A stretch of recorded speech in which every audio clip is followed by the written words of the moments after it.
Obviously ನಮಗೆ ಅದು seeds ಬರೋದಾಗ್ಲಿ ಬೀಜ ಅದು ಏನಿತ್ತಂದ್ರೂ ಅದರಲ್ಲಿ ಒಂಥರ ಡಿಫ್ರೆನ್ಸ್ ಇದ್ದೇ ಇರುತ್ತೆ. ಆಮೇಲೆ ಕ್ವಾಲಿಟಿ ಸೀಡ್ಸ್ ತುಂಬಾ important, main important quality seeds ಕೊಡಬೇಕು. ಇವಾಗ ನಮ್ದು ಡಾಕ್ಟರ್ ಸಾಯಿಲ್ ಯೂಸ್ ಮಾಡೋದ್ರಿಂದ ಬಂದಿರೋ ಸೀಡ್ಸ್ ಎಲ್ಲಾನು ಕ್ವಾಲಿಟಿ ಆಗಿರುತ್ತೆ. ಆಮೇಲೆ ನೀವು ಯಾವುದೇ ಅದನ್ನ ತಗೊಂಡೋಗಿ ಇನ್ನು ರೈತರ ಇದನ್ನ ಬಿತ್ತನೆ ಮಾಡಿದ್ರು ಯಾವ್ದು ಸೀಡ್ಸ್ ಫೇಲ್ ಆಗೋದಿಲ್ಲ. ಆಮೇಲೆ ಎಲ್ಲದನ್ನು ಚೆನ್ನಾಗಿ ಇಳುವರಿನೂ ಬರುತ್ತೆ, ಅವ್ರಿಗೂ ಆ ರೈತರಿಗೂ ಉಪಯೋಗ ಆಗುತ್ತೆ, ಈ ರೈತರಿಗೂ ಇಳುವರಿ ಚೆನ್ನಾಗಿ ಬಂದು ಇವ್ರದ್ದು ಆದಾಯ ಚೆನ್ನಾಗಾಗುತ್ತೆ.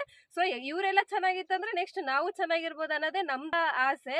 ಸೊ ಇವತ್ತು ಸರ್ ಅದೇ ಡಾಕ್ಟರ್ ಸಾಯಿಲ್ ಇದನ್ನ ನಮ್ದೊಂದು ಅಸ್ತ್ರ ಇಟ್ಕೊಂಡು ನಮ್ಮ ಊರಿಗೆಲ್ಲ, ನಮ್ಮೂರಂತೆ ಅಲ್ಲ ಎಲ್ಲ ಕಡೆನೂ ಅದನ್ನ ಸ್ಪ್ರೆಡ್ತಿದ್ದಾರೆ. ರೈತ ಗೊತ್ತಬೇಕನ್ನೋದೇ ನಸೆ. ಎಲ್ಲ ರೈತರು ಡಾಕ್ಟರ್ ಸಾಯಿಲ್ ನ ಉಪಯೋಗ ಮಾಡ್ಬಿಟ್ಟು ಮಣ್ಣಲ್ಲಿರೋ ಸತ್ವವನ್ನು ಉಳ್ದ್ಬಿಟ್ಟು ನಮ್ದು ಮುಂದಿನ ಪೀಳಿಗೆಗೆ ಕೊಡುವಂತಂಗೆ ನಾವು ರೆಡಿ ಆಗ್ಬೇಕು. ಬರೀ ನಾವು ಇವಾಗಿದ್ದೀವಿ, ನಾವಷ್ಟೇ ಇದನ್ನ ಮಣ್ಣನ್ನ ಉಪಯೋಗ ಮಾಡ್ಕೊಂಡು ಹಾಳು ಮಾಡಿ ಬಿಡೋದು ನಮ್ದಷ್ಟೇ ಇರಬಾರ್ದು. ನಮ್ಮ ಮುಂದಿನ ಪೀಳಿಗೆಗೂ ಚೆನ್ನಾಗಿರ್ಬೇಕು, ಅವರು ಚೆನ್ನಾಗಿರ್ಬೇಕು ಅನ್ನೋದೊಂದು ದೃಷ್ಟಿ ಇಟ್ಕೊಂಡು ಈ ಡಾಕ್ಟರ್ ಸಾಯಿಲ್ ಅನ್ನೋದನ್ನ ಸರ್ ಎಲ್ಲರಿಗೂ ಇದನ್ನ ಮಾಡ್ತಿದ್ದಾರೆ.